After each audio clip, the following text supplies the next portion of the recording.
In any given month, the number of new comics that I would like to buy far exceeds the number of new comics that I can afford to buy. And that's been true ever since I started collecting way back in 1987. So you could imagine my excitement when one of the local stores in my area decided to hold a weekend-long sale where they sold all of their recent back issues for just 25 cents a piece.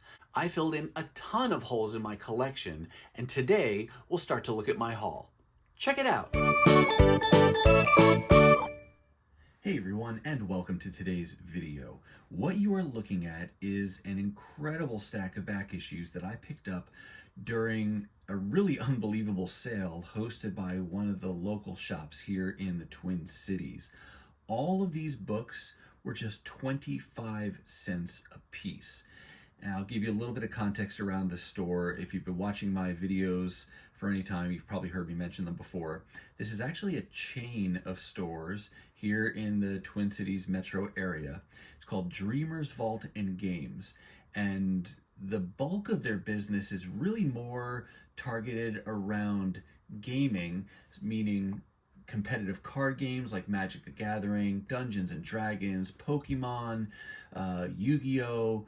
They do painting clinics for small figures, so tabletop games, all of those types of games, whether they be role-playing, competitive, things like that. That's really the crux of their business. But a few of their locations also carry comic books. They are limited to just carrying new comic books, but they have a selection of comics, of everything new that comes out every week. Now, the way they handle those over time is that as their new racks get filled up, they move those issues to their back issue bins, and that's when the magic starts to happen. When it goes to the back issue bin, it automatically gets marked down to half off cover price. So on any given day, if you go into a Dreamers Vault location and go digging through their back issue bins, you're going to find a great selection of current or recent titles and issues all at half off cover price. But then occasionally throughout the year, they will host even better sales on those back issues just to really move out some inventory. And I've gone to sales where they've had those books for just $1 a piece or even just 50 cents a piece. And in this case, like I said, 25 cents a piece. And for someone like me, whose budget is far exceeded by the number of comics I would like to buy every month, a quarter sale is an incredible opportunity to stock up and fill in a lot of holes of runs that I have not been able to keep up with new every month. For this first part of my haul, I'm going to focus on the non-X-Men related Marvel books.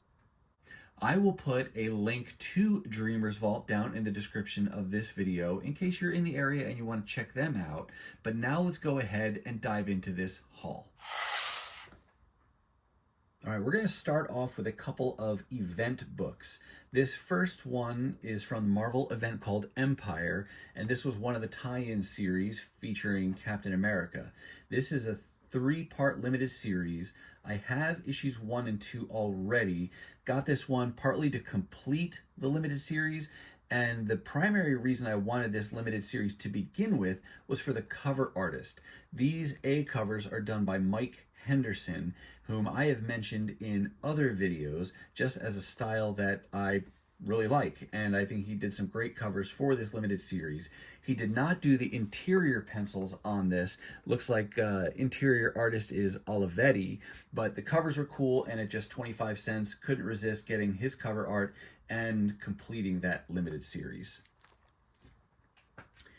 Another event book here. This is one of the tie-ins to the Judgment Day event that really pulled in the Avengers, the X-Men, and the Eternals when one of the Celestials that was dead and then became sentient was judging all of Earth. And based on how the scales would balance, they would decide whether or not to let all of humanity live or destroy everybody on the planet. And this was one of the limited series tying into that event called Death to the Mutants. This is issue 3 of 3. Overall, I wasn't a huge fan of the event, but I love the X-Men, and I had the first 2 issues from this limited series as well. And so the completionist in me won out at just 25 cents and said, all right, I'm going to go ahead and complete that limited series. So now I have the full tie-in for Death to the Mutants. I've mentioned in previous videos that I'm working on collecting the Jason Aaron Avengers run, when he was writing both the main title of Avengers, and then later on he started this spin-off title called Avengers Forever. Avengers Forever ran for 15 issues, and I didn't get any of them new. I've just been trying to pull them together through the dollar bins and sales like this. And so I was able to find one more issue toward my goal of completing that run. This issue is issue number 6, and it's the Skrull variant. Next up, we're going to go to the current run on Avengers, a title I'm not keeping up with new, just trying to piece that together. And this is issue number 14 from the current run. I will say that when you go to a quarter sale, it's always a bit of a gamble. Or when you decide not to keep up with a title new, of course, that's a gamble in itself, because you just don't know if you'll be able to find those issues in the dollar bins at some future point. And when you do, there's no guarantee that you're going to get your preferred cover when you have a limited selection of inventory to choose from. In this case, I got issue number 14 because I wanted to fill that hole. It's kind of a cool cover, but typically I will go for the A covers when I'm building out a run, unless I really have strong feelings about getting that variant cover because it's the artist I like, or it's a character I really like, or some other reason. But I tend to be an A cover kind of collector. But in this case, like I said, 25 cents, I'm not going to argue with that. I'm just going to go ahead and get the cover that was there. Next up, we've got part of a 5-part limited series focused on Black Widow. This was called Web of Black Widow. I haven't read any of these yet, but I am just trying to piece these together as I can find them for cheap. This was the last issue in the series, and I think now that I have this one, I only need 1 or maybe 2 issues at most. But there was some cool cover art in this series, so that's the first draw for me. And then once I complete the limited series, I'll give the whole thing a read. Got a few issues from this era of Captain America. This is prior to the current run of Captain America. You had 2 titles going, one for Steve and one for Sam. Sam's title was, I think he was Symbol of Truth, and then Steve Rogers' title was Sentinel of Liberty. But at this point, there was an event called the Cold War that was bouncing back and forth between their titles, and so I wanted to piece together that story, and I was able to complete that as a result of this sale, filling in these remaining holes. Here's issue number 12 from this Symbol of Truth series, and then number 14, and then there's Sentinel of Liberty. Like I said, I think this was Steve Rogers' title. There's issue 12 from that series. Got a couple issues from Captain Marvel. This was going back a handful of years when several of the titles got these legacy banners and did a renumbering to the legacy number. These were covers by Phil Noto, but no, he doesn't do the interior pencils. But I just like Carol Danvers, aka Captain Marvel, as a character, so I like to piece together her back issues when I can find them for cheap. So I picked up 126 and 129. And then I also got this issue 4 from this limited series called Captain Marvel Dark Tempest. This came kind of between, I want to say, her most recent ongoings, the conclusion of the 50-issue run done by Kelly Thompson, and then this was after that, but before the 10-issue series that just recently concluded. That was her most recent ongoing. I think this fell in between those, and this is written by Ann Nocenti, but I think this was the last issue I needed to complete that limited series. Next up, we've got a cool foil variant. This is Captain Marvel number 1. This is number 1 issue from that 10-issue series that she just recently had, and has now concluded. I think when I got this, I did get a copy of number 1 new, but it was a different cover. This is the cool foil variant, and I am a sucker for a good foil gimmick cover, so not going to pass that up when it's just 25 cents. I got a few issues from the current run of Daredevil. He is a character that overall I really love, but I am not keeping up with his current run new. There's just too many books out there, and my budget doesn't allow me to buy all of them, so I have to be picky and prioritize. And so, unfortunately, Daredevil is not one I'm getting new every month, but I still would like to piece this together in the back issues as I can, and thankfully at a sale like this I was able to make some good progress for really, really cheap. This is another variant, the Stormbreaker variant by Vincentini to issue number 2. And then here's the standard A cover. Covers are being done by John Romita Jr. Standard covers are being done by John Romita Jr. right now. There's his cover to number 3. There's standard cover for number 6. Oh, sorry, number 5. There's a standard cover for number 6. And then here's issue number 8. This is a double-sized issue. It says it's an anniversary issue, 60 Years of Men Without Fear. And I actually have 2 copies of this now. The first copy I got at a different sale for like $1 or 50 cents, something like that. But learned after the fact that it was an error variant, but not the kind of error variant that you want. It was actually an error where some of the pages were missing, so you didn't get the whole story. So when I went to this sale, I checked, and this is one of the reprinted issues that's been corrected, so it has all the issues and the complete story in it. So just wanted to get that just so I could have the complete story. And again, at 25 cents, that was an easy price to pay for a replacement. Now let's shift over to some issues I picked up for old Shellhead here. Iron Man's another character that I like a lot, but very rarely will keep up with his titles new every month. Typically I'll buy issue 1 of a new volume, but then I will take my chances and see if I can piece together the rest of that via the dollar bins or cheaper down the road. And I've gotten pretty lucky over the years at being able to do that. It's paid off pretty well. And these first few issues come from this volume called just Iron Man. I want to say this is 2 volumes ago from his current ongoing. His current ongoing is called Iron Man, and that's several issues in now. The volume before this was called Invincible Iron Man, and that had issues that overlapped a lot with the latter part of the Krakoa era for the X-Men. And then this volume, I think, is the one that came before that. So working on still filling out that volume. I think it went for like 25 issues in total. But here's issue number 4, a Todd Nauck variant. And then you've got Alex Ross covers on some of these too. There's the standard cover for number 5, number 6, number 11, 12, 17, 18, Carnage Forever variant. This is Juan Cabal, and this is a variant to issue number 19. There's the standard cover for 20, 21, a variant to number 21 that I grabbed as well. And then here's issue 25. I think this is the last issue in the volume.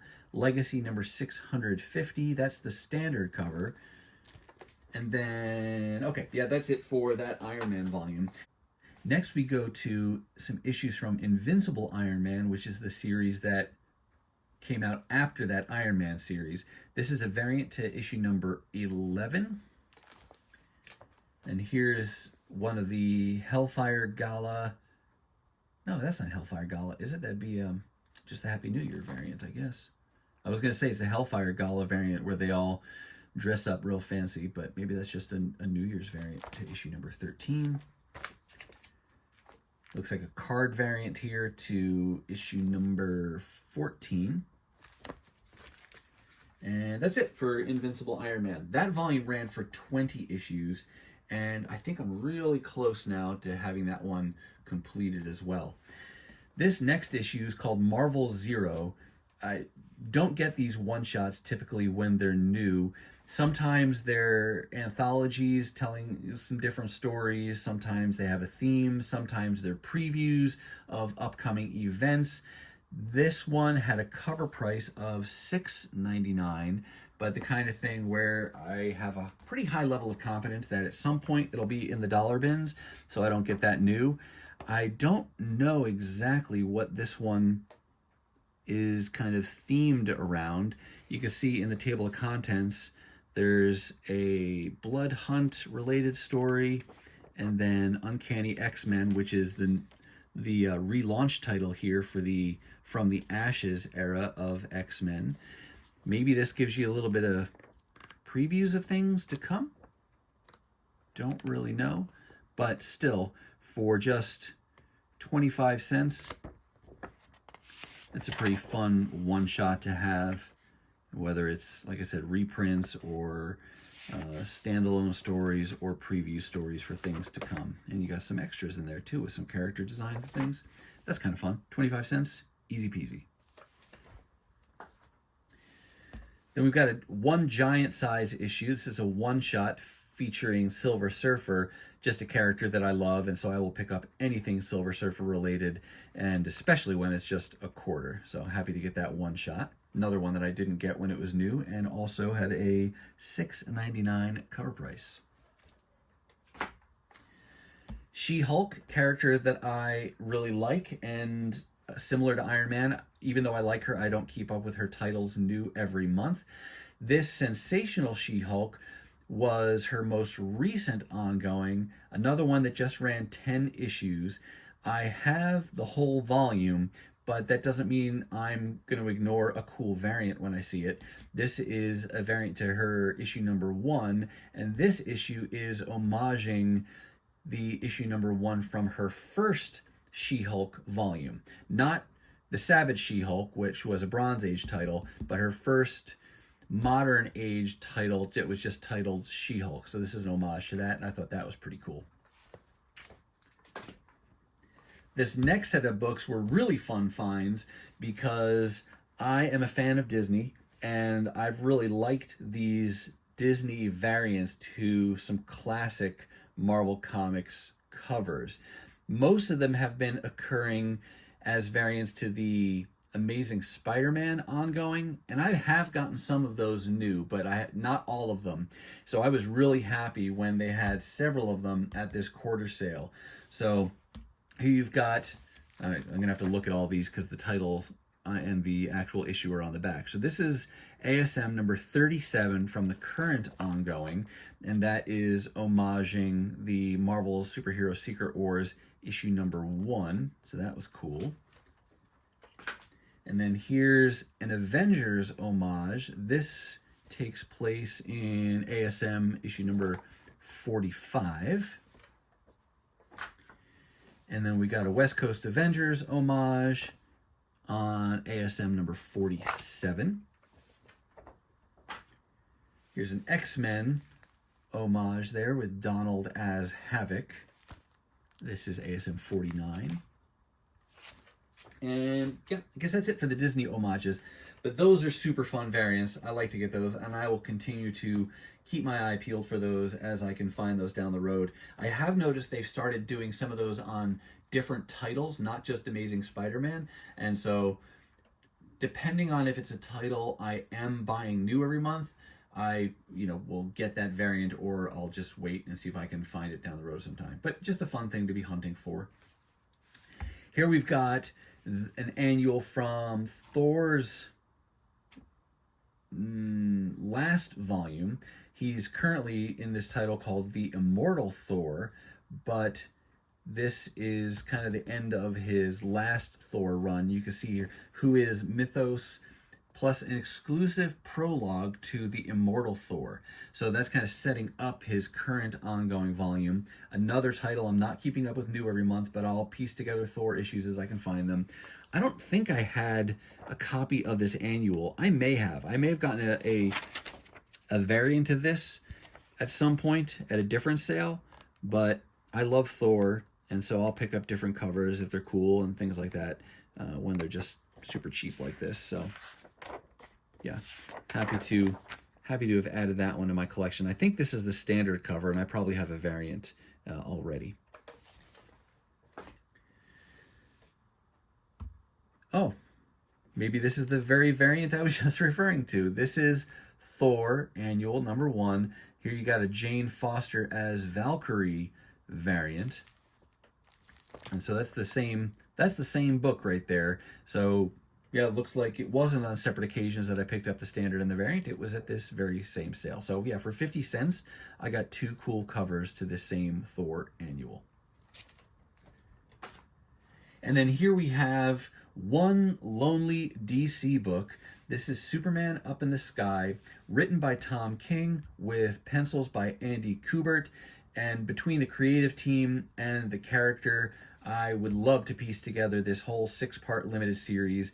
I think this issue now represents just the second in this series that I've been able to find. I know they've done some collected editions of this story. Don't know that I'm at the point where I want to go and buy that, but for now, at least I will continue to hunt for this in the dollar bins or cheaper when I can find it. So happy to have made at least one issue of progress on that series. All right, that's going to do it for me, and that's going to wrap it up for this part of my haul from the Dreamers Vault quarter sale on all their recent back issues. I do hope you saw something that you liked, and if you did, give the video a thumbs up. And if you want to see more content like this, dollar hauls, 50-cent hauls, or the rest of the haul from this sale, because we still have to see all the X-Men books and all the independent books I picked up, then go ahead and hit that subscribe and ring the bell for notifications so you'll know the next time I upload a video. Now, if you're not quite ready for the YouTube fun to stop, I have hand-selected a couple videos here for you to check out. As always, thank you so much for watching, and I'll see you next time.